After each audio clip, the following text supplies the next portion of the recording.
अस्सलाम वालेकुम, मैं हूं मोहम्मद इस्माइल और आप देख रहे हैं स्मैश कोड। जैसा कि हमने एडवांस सीसेस की प्लेलिस्ट शुरू की हुई है और हमने लास्ट लेक्चर में एनिमेशंस पढ़ी थी, तो हम ट्रांजिशंस भी लाजमी पढ़ेंगे। तो आज के इस लेक्चर में हम ट्रांजिशंस पढ़ेंगे और इसके अलावा हमारे पास ट्रांसफॉर्म की कुछ प्रॉपर्टीज़ हैं, जैसे कि हम चीज़ों को स्केल कैसे कर सकते हैं, रोटेट कैसे कर सकते हैं, ठीक है।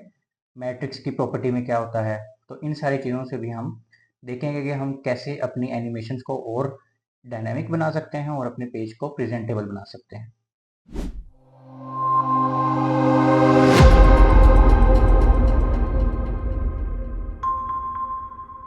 तो जैसे कि आपने देख लिया कि आज के इस लेक्चर में हमने सीएसएस की ट्रांजिशंस पढ़नी है और ट्रांसफॉर्म की प्रॉपर्टी पढ़नी है और उसके अंदर देखना है कि हमारे पास क्या क्या वैल्यूज होती हैं और जिससे हम अपने पेज को और प्रेजेंटेबल हालत में लेके आ सकते हैं। तो सबसे पहले है जी हमारे पास transition property. Transition property animation के साथ भी यूज़ हो सकती है और अलावा भी यूज़ हो सकती है, लेकिन ये मोस्टली एनिमेशन के साथ ही हम यूज़ कर सकते हैं, ठीक है। इसमें होता क्या है कि हमने कोई चीज़ कह लें कि चेंज की है या उसको लगाई है, तो वो आराम से होना, उसको थोड़ा स्लो करना, ठीक है, उसको हम ट्रांजिशन कहते हैं, ठीक है। उसको ज़रा वो प्यारे तरीके से वो लेके चलती है। इसका सिंटेक्स क्या, सिंपल सा सिंटेक्स है कि ट्रांजिशन का आपका अगर शॉर्ट हैंड रूल आप लगा रहे हैं, अकेले के लिए प्रॉपर्टीज भी लगा सकते हैं, लेकिन शॉर्ट हैंड रूल में आप ट्रांजिशन की प्रॉपर्टी लिखेंगे, ठीक है। क्या ड्यूरेशन होगा, क्या टाइमिंग फंक्शन होगा, क्या डिले आप उसको देंगे, क्या उसका बिहेवियर आप चाह रहे हैं, तो ये सारी प्रॉपर्टीज़ हमने ऑलरेडी एनिमेशन में पढ़ी हैं। लास्ट लेक्चर आपने अगर नहीं लिया तो ऊपर राइट टैग में आ रहा होगा। सिंपल सा है कि ट्रांजिशन का आपने बताना है उसको कि किस चीज़ पर ट्रांजिशन लगानी है आपने। सबसे पहले ड्यूरेशन यानी कि वो कितनी देर चले वो ट्रांजिशन, ठीक है। ट्रांजिशन की टाइमिंग क्या हो, टाइमिंग फंक्शन क्या हो, उसकी डिफरेंट वैल्यूज होती हैं, ईज इन ईज वगैरह, ठीक है। डिले हो, कितना डिले हो, कितनी देर बाद शुरू हो, और उसका बिहेवियर, ठीक है। इसको ट्रांजिशन कहते हैं, ठीक है। इसको हम ट्राई करके देखते हैं। अच्छा, हमारे पास ये एक फाइल बनी हुई है, इसको हम खोल भी लेते हैं या फिर हम सिंपल फाइल ले लेते हैं एडवांस सीएसएस की, ठीक है। और यहाँ से भी एडवांस सीएसएस की फाइल खोल लेते हैं और एडवांस एचटीएमएल की भी खोल लेते हैं। एनिमेशन वाली अभी हमें नहीं चाहिए, ठीक है। चलिए, अब यहाँ पे हमारे पास ये पेज बना हुआ है, ठीक है। अब ये जो फर्स्ट आइटम के ये जो बॉक्सेस हैं हमारे पास, ठीक है, इसको हम क्या करते हैं, इसको एक क्लास दे देते हैं इफेक्ट की, ठीक है। और इस इफेक्ट को कॉपी करते हैं और अगर आप देखें तो जो हमारी फ्लेक्स आइटम है जिसको मैं अभी छेड़ने लगा हूँ, उसके इसको ये लगे हुए स्टाइल्स ऑलरेडी। मैं जस्ट इसको क्या करने लगा हूँ, दो फ्लेक्स आइटम, या बल्कि हमें इफेक्ट की क्लास की ज़रूरत ही नहीं है, हमने इसी क्लास को पकड़ना है और उसकी होवर की स्टेट पे, यानी कि उसके ऊपर जब माउस जाए तो उसको हमने एक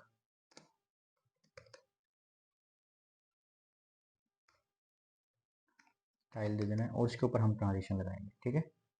अब सपोज करें कि यहाँ पे हमारे पास इसकी जो विड्थ है वो है 200 px। इसको हम चलिए इफेक्ट ही लगा देते हैं ताकि एक पे हम अभी काम करेंगे, सारी डिप्स पे काम नहीं होगा, ठीक है। यहाँ पे क्योंकि फ्लेक्स आइटम की क्लास तो हमने सारों को दी हुई है, फिर वो चारों डिप पे एक ही काम हो रहा होगा। इसको हम दे देते हैं विड्थ और हाइट, इसको दी हुई है, बैकग्राउंड कलर भी दिया हुआ है इसको। इसका हमने बॉर्डर किया हुआ 2px सॉलिड, ठीक है। सपोज करें इसको हमने विड्थ दे दी 300 पिक्सल्स की, सही है। और अगर हम जाकर रिफ्रेश करें, ठीक है, इसके अंदर हमने एडवांस सीएसएस, एडवांस एचटीएमएल, ठीक है।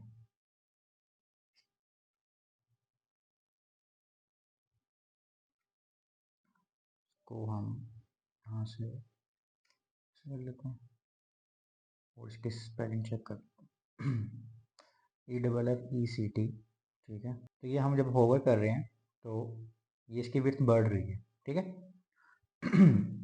अगर हम इसको हम ख़त्म करके देखें, सारों को ख़त्म करके देखें, अब हमारे पास एक डिव है, ठीक है। और इसको जब हम होवर कर रहे हैं तो क्या हो रहा है, इसकी विड्थ बढ़ रही है, पर ये प्यारा नहीं लग रहा ना, ग्लिच सा लग रहा है।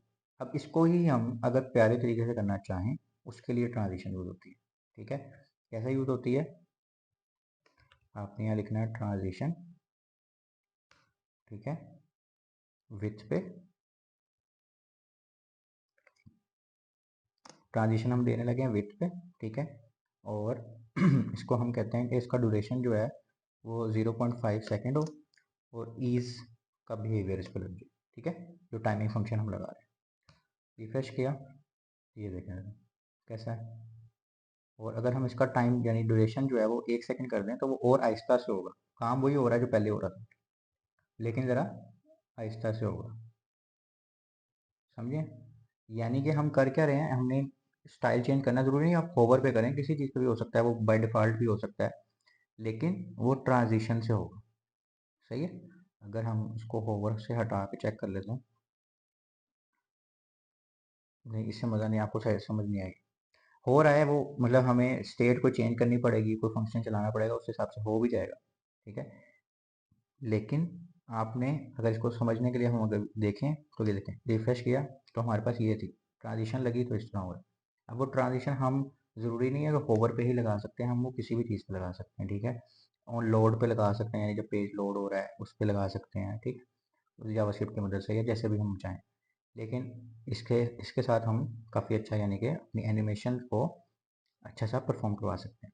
तो अगर आप बैकग्राउंड की बात करें, यहाँ पे ब्लू बैकग्राउंड है, ठीक है, और यहाँ पे मैं अगर कह दूँ बैकग्राउंड कलर, यानी मैंने बस यहाँ पे बताना है कि किस चीज़ पे आपने एनिमेशन लगा ट्रांजिशन लगानी है, ठीक है। इसको हम कर देते हैं कमेंट, और यहाँ पे बैकग्राउंड कलर कर देते हैं पिंक, ठीक हो गया। अब ब्लू से पिंक होगा, 1 सेकेंड लगेगा, और ये वाला टाइमिंग फंक्शन लगेगा। टाइमिंग फंक्शन क्या होते हैं, हमने ऑलरेडी लास्ट लेक्चर में पढ़ा था, जैसे मैंने पहले बताया। टाइमिंग फंक्शन होते हैं कि जो एनिमेशन या जो ट्रांजिशन लग रही है ना, वो किस तरह लगे, तो उसकी वैल्यूज डिफाइन हुई हैं। ईज में क्या होता है, शुरू में स्लो होती है, फिर स्टार्ट होती है, और ख़त्म होने से पहले ही स्लो हो जाती है, यानी डिफरेंट बिहेवियर्स होते हैं, इसको आप ये समझ लें। अब हम रिफ्रेश कर रहे हैं और होवर करेंगे तो ये देखें कितना प्यारा सा, बहुत हल्के से एक फेड सा इफेक्ट आया। लेकिन अगर हम यही ख़त्म कर दें, ठीक है, अच्छा अभी भी चेंज होवर पे ही होगा जो आपका है, लेकिन ये देखें ये बिल्कुल एकदम से हो रहा है, समझ आ रही है। तो ये ट्रांजिशन का काम होता है कि वो बड़े ही प्यार से अपना इफेक्ट चेंज करता है, और आपका जो काम है वो बड़ा अच्छा हो जाता है, ठीक है। अगर आप इसकी और डेप्थ में जाना चाहें तो ये जो भी मैं बता रहा था टाइमिंग फंक्शन, ये हमारे पास काफ़ी सारी वैल्यूज हैं, और ये उनके आगे भी, जैसे ईज हमने यूज़ किया है, तो ये देखें स्टार्ट में ये स्लो होता है, यानी जो आपका इफेक्ट लग रहा है ना उसकी बात हो रही है, फिर फास्ट, और एंडिंग से पहले भी स्लो हो जाता है, यानी इस तरह के आप काफ़ी सारे यूज़ कर सकते हैं, ठीक है। आप अलग-अलग भी प्रॉपर्टीज़ दे सकते हैं और इकट्ठी भी दे सकते हैं, क्योंकि हमने ये सारी प्रॉपर्टी पिछले लेक्चर में पढ़ी है, तो मैं इसको ज़्यादा एक्सप्लेन नहीं कर रहा। लेकिन हमने शॉर्ट हैंड रूल किया कि एक ही प्रॉपर्टी में हमने उसका ट्रांजिशन प्रॉपर्टी भी दे दी, उसका ड्यूरेशन भी दे दिया, उसका टाइमिंग फंक्शन भी दे दिया, अगर डिले भी देना हो तो वो भी हम दे सकते हैं, ठीक है। तो इस तरह हम ट्रांजिशन अपने किसी भी एलिमेंट के ऊपर किसी भी स्टेट में लगा सकते हैं। नेक्स्ट देखते हैं जी हमारे पास क्या चीज़ है। चलिए नेक्स्ट हमारे पास है जी ट्रांसफॉर्म की प्रॉपर्टी, यानी किसी चीज़ को हम ट्रांसफॉर्म कर रहे हैं, विजुअली मैनिपुलेट कर रहे हैं, यानी चीज़ों को एक जगह से दूसरी जगह भेज रहे हैं, कह लें किस्म का, ठीक है, बाय स्क्यूइंग, रोटेटिंग, ट्रांसलेटिंग और स्केलिंग, यानी ये चार से पांच प्रॉपर्टीज हैं जिसके ज़रिए हम चीज़ों को इधर से उधर कर रहे हैं।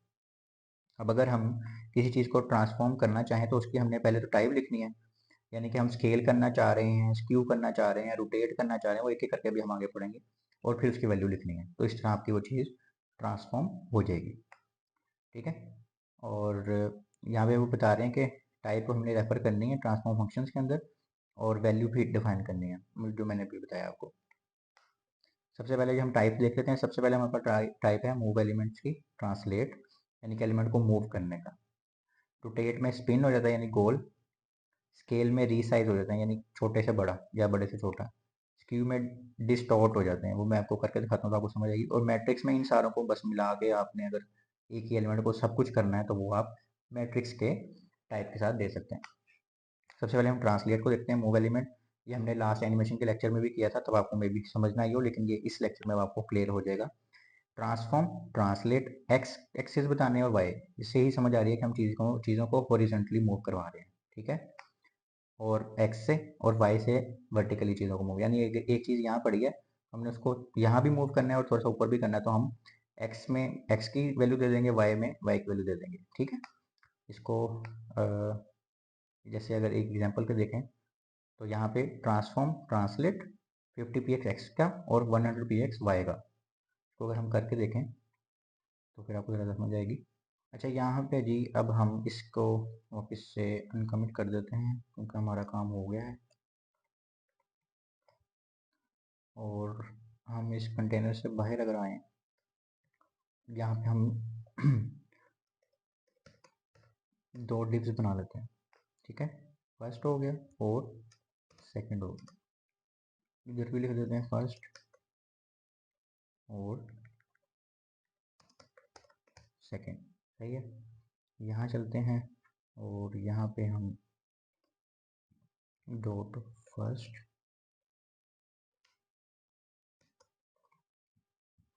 और उसको हम यही स्टाइल एक दफ़ा दे देते हैं, विड्थ हम छोटी कर लेंगे। ठीक है, और या इनको ना हम फर्स्ट ही दे देते हैं, बॉक्स दे देते हैं, बॉक्स 1 बॉक्स 2 और इसको हम दे देते हैं ट्रांसफॉर्म ट्रांसफॉर्म। ठीक हो गया। अच्छा, अब मैंने दोनों को बॉक्स 1 की दे दी है और एक को मैंने ट्रांसफॉर्म की दे दी है, तो अब इसको हम बॉक्स 1 कर देते हैं। ठीक है, और इसको बैकग्राउंड कलर हम दे देते हैं रेड। ठीक है, बॉर्डर ठीक है, विड्थ हम इसको देते हैं 20px की और ये भी हम दे देते हैं 20px, और इसको हम देखते हैं यहाँ पे ये हमारे पास दो बॉक्सेस बने हुए आ गए हैं, इनको हम 50px दे देते हैं क्योंकि काफ़ी छोटे हो गए हैं। चलिए, ये हमारे पास बॉक्सेस बने आ गए, ये उनकी एक्चुअल पोजीशन है, अब याद रखनी है अपनी ये पोजीशन। ठीक है, जूम इन भी कर देता हूँ और इनका जो बॉर्डर है वो हम पर्पल कलर का कर देते हैं। ठीक हो गया। अच्छा जी, अब आपने करना क्या है, अब आपने दूसरे को हमने दी थी ना ट्रांसफॉर्म की क्लास। ठीक है, इसमें हमने क्या कर देना है, ट्रांसफॉर्म, और इसको हमने कहा कि ट्रांसलेट हो जाए। ठीक है, अब आपको पता है ट्रांसलेट क्या होता है, मूव करने के लिए, चीज़ों को मूव करने के लिए। ट्रांसफॉर्म लिखना है यहाँ पे आपने, उसके बाद लिखना है ट्रांसलेट, और दो वैल्यूज उसमें लेनी है, एक्स और वाई, यानी कि आपने एक्स पे कितना मूव करना है और वाई पे। सपोज करें हमने कहा कि 50px एक्स पे मूव हो जाए और 50px वाई पे मूव हो जाए। अच्छा जी, अब हमने ये लिख दिया कि एक्स एक्सिस पे भी 50px मूव हो जाए, यानी लेफ्ट टू राइट और टॉप टू बॉटम में भी 50px मूव हो जाए अपनी एक्चुअल पोजीशन से। तो अब ये इस वक्त यहाँ पे था, रिफ्रेश करते हैं। ठीक है, देखें अपना 50px वो इधर मूव हो गया और 50px ये डाउन मूव हो गया। ठीक है, और अगर आपने इसको भी और तफसीलन जाना हो तो आप इसकी बजाय ये भी कर सकते हैं कि आपने सपोज करें दोनों में नहीं मूव करवाना, सिर्फ आपने एक्स एक्सिस में ही मूव करवाना है, तो आप यहाँ पे लिखते हैं ट्रांसलेट एक्स और यहाँ पे लिख दें 50px, या जितना भी आपने उसको मूव करवाना है। आप ये देखें, अब उसने सिर्फ लेफ्ट टू राइट में मूव किया, ऊपर नीचे नहीं गया। इसी तरह अगर आप सिर्फ ऊपर नीचे मूव करवाना चाह रहे हैं और आगे पीछे नहीं करवाना चाह रहे, तो आप ट्रांसलेट वाई लिख दें, वाई कैपिटल लिखना है आपने और इसको 50px कर दें। ठीक है, देखें, ठीक है, अब वो आगे पीछे मूव नहीं है, सिर्फ ऊपर नीचे मूव हुआ है। ठीक है। अच्छा जी, नेक्स्ट हमारे पास है रोटेट की प्रॉपर्टी। जैसे हमने लेफ्ट टू राइट और ऊपर नीचे मूव करा है, अब हम गोल घुमा सकते हैं। ठीक है, इसमें सिर्फ एक ही आपने यहाँ पे वैल्यू देनी होती है डिग्रीज में, और वो डिग्री में आप एक्स वाई अलहदा भी दे सकते हैं, जेड अलहदा भी दे सकते हैं, लेकिन आप इकट्ठा भी दे सकते हैं। ठीक है, जेड आपकी 3D मोशन के लिए होता है, अभी हम 2D ही पढ़ रहे हैं, 3D का मैं जस्ट आपको लास्ट में एक एग्जाम्पल दिखा दूंगा। ठीक है, मोस्टली आपके 2D ही यूज़ होते हैं। ये एग्जाम्पल भी है हमारे पास, ट्रांसफॉर्म रोटेट करेंगे 90 डिग्री, तो वो अपनी एक्चुअल पोजीशन से 90 डिग्री रोटेट हो जाएगी। इसको अब हम कोड में करके देखते हैं। अच्छा, अब जैसे हमने ट्रांसलेट एक्स वाई लहदा भी करके देख लिया था और इकट्ठा भी, इसको खोल देते हैं हम। ठीक है, और अगर हम इसको अब करें ट्रांसफॉर्म रोटेट, ठीक है, रोटेट हम इसको कर देते हैं सपोज 20 डिग्री, और जाके चेक करते हैं कि क्या हमारे पास आ रहा है।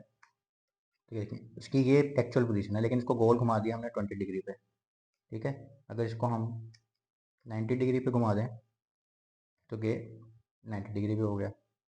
ठीक है। और अगर हम इसको 180 पे कर दें तो ये ऑलमोस्ट पूरा उल्टा हो जाएगा। ये देखें ना, आपकी डिव उल्टी हो रही है, सेकंड अब नीचे लिखा रहा है, हालांकि यहाँ लिखाना चाहिए। तो आप इस तरह अपने एलिमेंट्स को जैसे चाहें पूरा कंट्रोल कर सकते हैं और पूरा घुमा सकते हैं। ठीक है, अगर मैं इसको 45 डिग्री पे घुमा दूँ, ठीक है, जो मैथ्स में पढ़ते थे, तो ये देखें इस तरह का हो जाएगा। आप इसलिए अपने हिसाब से जो भी चाहें उसको दे सकते हैं। इसको हम एक दफ़ा कमेंट कर देते हैं। ठीक है, एक वक्त मेरी ट्राई कर लेते हैं।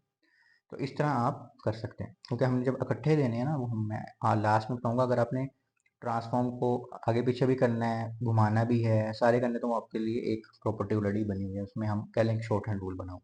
ठीक हो गया। रोटेट में हम इस तरह करते हैं। नेक्स्ट हम स्केल देख लेते हैं।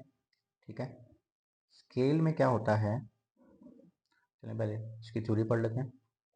स्केल में हमारे पास हम रिसाइज कर देते हैं किसी भी एलिमेंट को, जितना भी उसका एक्चुअल साइज है उससे बड़ा छोटा हम कर सकते हैं। ठीक है, उसमें भी ऐसी एक्स वैल्यू, वाई वैल्यू और जेड वैल्यू आप दे सकते हैं। ठीक है, इसको भी हम कोड में करके देखते हैं। जब स्केल में हमने क्या करना है, ट्रांसफॉर्म स्केल की प्रॉपर्टी यूज करनी है और उसको हमने बता देना है कितना बड़ा कर दो, 2 गुना कर दो। ठीक है, ये देखें इसने 2 गुना बड़ा कर दिया, उसका जो एक्चुअल साइज था उससे 3 गुना कर दो, तो ये उससे भी बड़ा हो गया। ठीक है, इस तरह हम उसको बता सकते हैं। स्केल एक्स वाई की अगर हम उसको दे दें तो हम उसको वो भी कर सकते हैं, यानी कि एक्स और वाई की अलग अलग वैल्यू दे दें, तो उस हिसाब से उसको, यानी अब इसने देखिए वाई की वैल्यू ज़्यादा दी थी ना, 2 दी थी, तो उसने बड़ा यानी कि लंबा ज़्यादा कर दिया, चौड़ा उतना ही किया, मतलब। ठीक है, अगर हम इसको 2 दे देंगे, ठीक है, इस तरह हो जाएगा। तो इस तरह आप अपने हिसाब से इसका साइज़ भी बड़ा छोटा कर सकते हैं। नेक्स्ट हमारे पास देखते हैं क्या चीज़ है। चलिए, नेक्स्ट हमारे पास है जी स्क्यू की प्रॉपर्टी। स्क्यू की प्रॉपर्टी में क्या होता है कि हम उसको स्क्यू कर देते हैं, और इसकी आपको इससे समझ नहीं आएगी। इसमें भी वैल्यू जो है ना, हम पी एक्स में नहीं देते, डिग्रीज में देते हैं। ठीक है, और हमने इस तरह ही एक्स और वाई की इसमें वैल्यू देनी होती है। और इसको हम अब करके देखते हैं, ज़रा आपको एक्चुअल समझ आएगी कि स्क्यू क्या होता है। अच्छा, ये हमारे पास एक एक्चुअल पोजीशन है, क्योंकि मैंने बाकी सारे कमेंट कर दिए हैं। और इधर से मैं ट्रांसफॉर्म करता हूँ स्क्यू पे। ठीक है, और इसको मैंने दे दिया 20 डिग्री। सही हो गया। अब आपने देखना है कि हो क्या रहा है। ये देख रहे हैं, टेढ़ा सा हो गया। ठीक है, तो इसमें आप 2 वैल्यूज़ भी देंगे, तो वो एक्स और वाई जैसे हम पहले बात कर रहे थे, कि इसको मैं इस तरह दे देता हूँ। ये देखिए, इस तरह आप अपने हिसाब से जितना भी उसको मोड़ना चाहें उसको मोड़ सकते हैं। एक वैल्यू देंगे तो वो दोनों को सेम वैल्यू दे देगा, और अगर 2 देंगे तो वो एक्स की अलग ले लेगा और वाई की अलग वैल्यू ले लेगा। इस तरह आप अपने हिसाब से इसको स्क्यू कर सकते हैं। ठीक है, इसको भी हम कमेंट कर देते हैं। नेक्स्ट देखते हैं हमारे पास क्या चीज़ है। चलिए, नेक्स्ट हमारे पास है जी मैट्रिक्स की प्रॉपर्टी। ये मैंने एक एक करके दिखाई है, तो अगर आपने सारी इकट्ठी यूज़ करनी हो तो उससे क्या होता है, सबसे पहले आपने स्केल एक्स यूज़ करना है। ठीक है, यानी हॉरिजॉन्टली, फिर स्क्यू वाई यूज़ करना है, मतलब उसकी वैल्यू, ये एक ऑर्डर है, जिस ऑर्डर में उन्होंने कहा उसी ऑर्डर में आप यूज़ कर सकते हैं। स्क्यू एक्स फिर यूज़ करना है, फिर स्केल वाई, फिर ट्रांसलेट एक्स और फिर ट्रांसलेट वाई। तो इस तरह करके आप वैल्यूज़ दे सकते हैं। इसको ही हम अगर ट्राई करके देखते हैं। और अच्छा, ये हमारे पास अब ट्रांसफॉर्म में मैट्रिक्स किया कि हमने सारी वैल्यूज इकट्ठी यूज़ करनी है। मैंने ऊपर लिख दी हैं इसलिए ताकि हम पढ़ सकें। सबसे पहले हमने स्केल एक्स देना है। ठीक है, स्केल एक्स सपोज करें हमने, ये ऊपर वाली ही हम एग्जाम्पल यूज़ कर रहे हैं। स्केल एक्स हमने दे दिया 2। सही है, उसके बाद कॉमा लगाना है, स्क्यू की वैल्यू हमने को देनी है, हमने दे दी 1। उसके बाद हमने स्क्यू वाई की दी थी, अब स्क्यू एक्स की देनी है। सही है, तो ये हमने दे दी 0.5। और उसके बाद हमने दे दी स्केल वाई की, यानी कि हमने बड़े, यानी कि लंबा करना है उसको और अपने साइज से, तो हमने उसको दे दी, सपोज करें 1 वैल्यू दे दी। और हमने अब ट्रांसलेट एक्स और ट्रांसलेट वाई करना था। ठीक है, और उसमें हम अपना 90 और 70, जो ऊपर वाली एग्जाम्पल है एग्जैक्टली वही हम लिख लेते हैं। और हम जाकर देखते हैं। ठीक है, देखें हमने इसको काफ़ी सारी वैल्यूज दी हैं। हमने इसको एक्स एक्सिस में मूव भी कराया है, वाई एक्सिस में बड़ा भी करवाया है, उसको स्क्यू भी करवाया है। ठीक है, अब जो चीज़ आप छेड़ते जाएं वो उस हिसाब से सेट होती जाएगी। ठीक है, अपने अपने रिक्वायरमेंट्स के हिसाब से इसको सेट करना है। अगर मैं इसको 70 कर दूं तो उसका जो ट्रांसलेट एक्स और ट्रांसलेट वाई है वो इज इक्वल टू हो गया। ठीक है, इसी तरह आप अपने हिसाब से इसको मूव करवा सकते हैं, यानी कि ये कह लें ये एक शॉर्ट हैंड रूल है ट्रांसफॉर्म का। मैट्रिक्स की प्रॉपर्टी के अंदर आप सारी वैल्यूज, ये जो हमने ऊपर सारी पढ़ी हैं, आप एक एक करके इसमें दे सकते हैं। ठीक है। तो ये हमारे पास आज की प्रॉपर्टीज़ थी जो हमने आज पढ़नी थी। तो ये थी जी आज की हमारी प्रॉपर्टीज़ और काफ़ी ही मज़े की ये प्रॉपर्टीज़ हैं, इसके साथ आप खेलें, इसकी हर वैल्यू को टच करें और इसके साथ अच्छी-अच्छी चीज़ें बनाएँ और स्मैश कोड के ग्रुप में पोस्ट करें, फेसबुक के ग्रुप में। अगर आपको नहीं पता तो डिस्क्रिप्शन में इसका लिंक मिल जाएगा आपको और ऊपर आई टैग में इसकी वीडियो भी आ जाएगी कि कैसे पोस्ट करना है आपने। और इसकी भरपूर प्रैक्टिस करें, इसके साथ अच्छे-अच्छे वेब पेजेस बनाएँ और इसके साथ ही हम ऑलमोस्ट आखिरी वीडियोज़ में हैं एडवांस सीएसएस की, उसके बाद हम एडवांस जावास्क्रिप्ट शुरू करेंगे इंशाल्लाह। तो अपना बहुत सारा ख्याल रखिएगा, मिलते हैं अगली वीडियो में, अल्लाह हाफ़िज़।